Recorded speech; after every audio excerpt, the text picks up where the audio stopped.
Hello and welcome to this tutorial where we'll be covering the Weekly Meal Planner Creator by Daycare Solver. So once you've acquired your file from Daycare Solver and you've downloaded that and then opened it in your version of Excel, the first tab that will appear is the instructions sheet or instructions tab. And essentially, some basic instructions will be shown to you. I won't spend too much time there as we'll be covering all of this and more through this video today.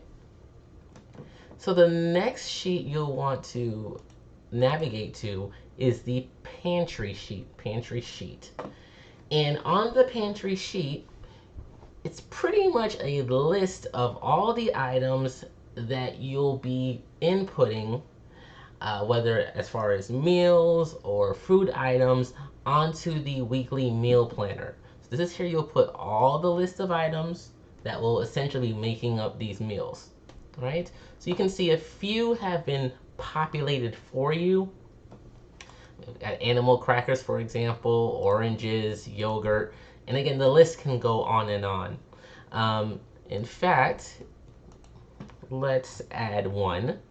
I'll type in turkey here, and I'll put in a quantity. So you can see there's 3 other columns to the right for your benefit. And essentially, this is totally up to you. We can put in a quantity to list how much we presently have on hand. So let's say we have 5.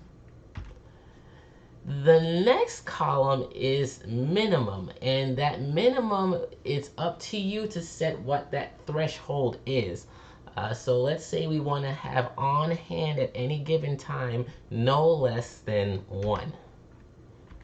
Okay, so with us having a quantity of 5 and a minimum threshold of 1, the status to the right of that will say okay.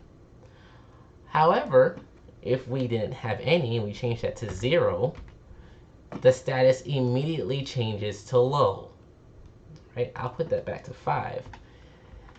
The beauty of this is that you're immediately notified via the status what items are low and items to keep in mind that you'll need to acquire when you go shopping next. What Daycare Solver has done is, with that in mind, and knowing that we have items that can go low from time to time, a shopping list tab has been created, or sheet has been created.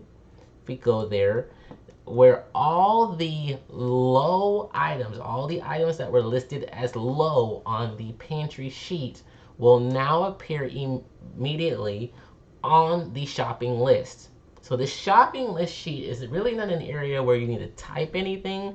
It will automatically pre-populate for you, allowing you to print this sheet out and use it essentially as a shopping list when you go shopping. So going back to the pantry tab, again, we have our items, quantity, minimum, and status. Something that you can do if you desire, we can see that we've inputted these items and they're in order based on the way that they have been typed into the sheet. However, we can click on this drop down here, and if we'd like to, we can sort this in alphabetical order. Right, so you can simply click on the drop down and do this in alphabetical order, and then all your items will be listed in alphabetical order. And then now, as we transition to the weekly meal planner, we can see here that we have a variety of meals listed, where again you can customize this how you will. If you aren't serving breakfast, or you're not wanting to document what is being eaten or served for breakfast, you can totally customize this however you'd like. Again, we also have the days here, Monday through Friday. You can change that as you will, and as well input the actual date that corresponds to that day. In addition to that, with a few here, we can go to the various cells and click on the drop down here. This drop down is tying back to all the items that you have listed in your pantry.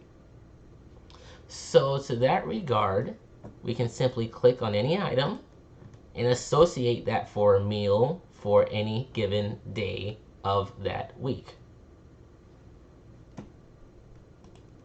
We'll select some more just to see how this system operates. Now also keep in mind, if we go back to the pantry sheet, that this list here is in the exact same order as the drop-down menu here. So the beauty of alphabetizing this area, if you desire, if we alphabetize this and select sort A to Z, it will also as well alphabetize the list here in the drop-down menu for the weekly meal planner as well.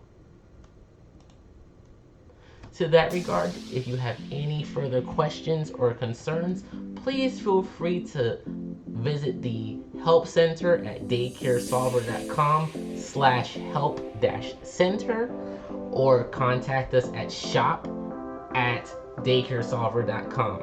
I hope you have a great day.